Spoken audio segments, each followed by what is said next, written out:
Vice President J.D. Vance has strong words for allies in Europe. Vance suggests that European leaders are not representing the will of the people who voted for them. NTD's international correspondent Arian Pasdar has highlights from the Munich Security Conference. In Britain and across Europe, free speech, I fear, is in retreat. Vice President J.D. Vance on Friday, addressing the Munich Security Conference. He told European leaders that he thinks the biggest threat Europe is facing is not coming from abroad, but rather from within. The retreat of Europe from some of its most fundamental values, values shared with the United States of America. Vance criticizes that the organizers of the conference didn't allow populist leaders to participate from both the left and the right. He also says European leaders represent ideas which many citizens don't actually support.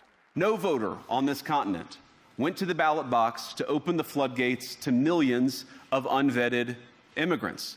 And more all over Europe, they're voting for political leaders who promise to put an end to out-of-control migration. President Trump commented on Vance's speech on Friday afternoon. A very good speech, actually, a very brilliant speech, yeah. Europe has to be careful. And he talked about immigration.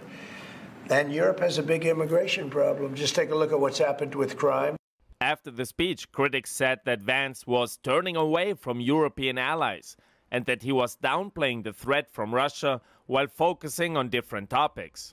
Also in Munich on Friday, Vance met with Ukrainian President Volodymyr Zelensky.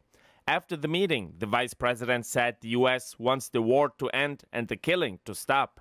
But we want to achieve a durable, lasting peace, not the kind of peace that's going to have Eastern Europe in conflict just a couple years down the road. Vance and Zelensky did not announce a critical minerals deal. Zelensky and Trump previously agreed to possibly use Ukraine's rare earth minerals as a financial guarantee for the money the U.S. is sending Ukraine. Also at the conference, Ukrainian President Volodymyr Zelensky met with U.S. senators for a town hall.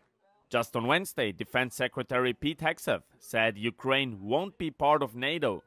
Zelensky now says that when former President Biden was still in office, he told Zelensky the same thing in a private conversation.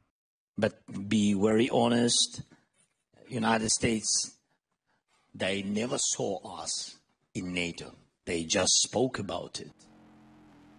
Zelensky says he's now waiting for talks with President Trump to work on a plan to end the fighting. Arian Pasdar, NTD News.